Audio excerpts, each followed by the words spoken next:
Okay guys, video kali ni saya nak kongsi dengan korang aplikasi terbaru. Korang boleh dapatkan duit Tashengo dekat dalam apps ni. Minimum untuk korang claim paling rendah kalau Tashengo korang boleh tebus RM1. Lepas tu korang boleh claim RM3, RM7 dengan RM12.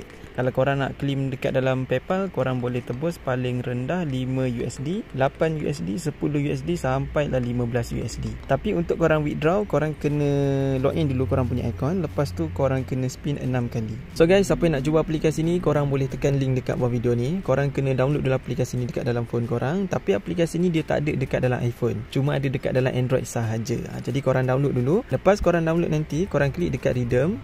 Nanti korang kena login korang punya account guna email korang. Lepas tu korang kena main spin 6 kali. Okay, lepas korang settle buat 2 task ni, korang klik dekat bahagian active now. So dekat dalam apps ni, kalau korang nak dapatkan duit, korang nak tukar dengan reward nanti kan, korang kena ada coin. Cara nak dapatkan coin, korang kena main game dekat bahagian depan ni. Okey, cara nak main game pula senang je. Korang kena cantumkan pasu bunga ni ataupun bunga ni ikut level. Contoh kalau level 1 korang cantumkan dengan level 1, nanti dia naik level 2 kan. So 2 korang cantumkan dengan 2, nanti dia naik 3, 3 korang cantumkan dengan 3, nanti dia naik 4, 4 korang cantumkan dengan 4, nanti dia naik 5, korang akan dapatkan coin. Kalau nak double, korang klik dekat sini. Tapi kena tengok iklan. Lepas tu korang boleh main spin, tekan dekat sebelah kanan atas ni. Korang boleh main spin setiap hari untuk dapatkan coin. Lepas tu korang boleh buka box kotak hadiah dekat bahagian bawah spin tu kan. Okey, korang boleh buka box ni untuk dapatkan coin. Klik je dekat bahagian open, tapi kena tengok iklan lah. Dekat dalam apps ni dia banyak iklan guys. Lepas tu dekat bahagian bawah box, okey, yang ini pula daily task setiap hari yang korang kena buat. Korang boleh main lucky draw, korang boleh upgrade korang punya level pasu bunga tadi kan dekat depan tu kan. Okey, setiap level korang naik nanti korang boleh dapatkan coin guys. So macam itu je cara nak dapatkan coin. Saya ulang balik takut nanti korang pening. Yang pertama, kalau korang nak dapatkan coin, korang boleh main game dekat bahagian depan ni. Kalau korang punya pasu bunga ni dah tak ada kan, korang klik dekat sini. Dekat gambar plus. Nanti dah ada keluar lagi pasu bunga. Gitu guys. Lepas tu korang kena cantumkan level mengikut level. Kalau 1 dengan 1, 2 dengan 2, 3 dengan 3, 4 dengan 4, 5 dengan 5. Macam itulah. Seterusnya dan seterusnya guys. Itu cara yang pertama, okey.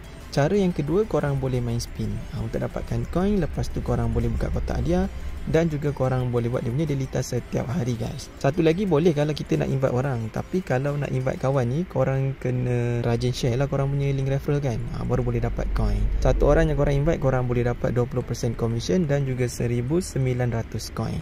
So nanti korang boleh masukkan kod invitation dekat bawah video ni. Korang masukkan kod dekat bahagian sini nanti. Lepas tu korang klik dekat bahagian get it. Okay, so itu je cara nak dapatkan point. Kalau nak tembus nanti guys, korang klik dekat sini dekat redeem. Lepas tu korang pilih korang nak tukar reward yang mana satu. Contoh kalau korang nak tukar dengan Tashengo, nanti korang masukkan nombor telefon korang yang korang daftar dengan TNG korang, bukan nombor duit now. Cara nak isi nombor telefon TNG tak perlu letak 6 dekat depan. Contoh macam ni guys, 017-581-0918. Nombor telefon yang korang daftar dengan TNG, bukan nombor duit now. Lepas tu korang tunggu dalam tempoh mungkin dalam 3 hari macam tu. Kalau dah masuk nanti korang boleh tengok dekat dalam TNG korang.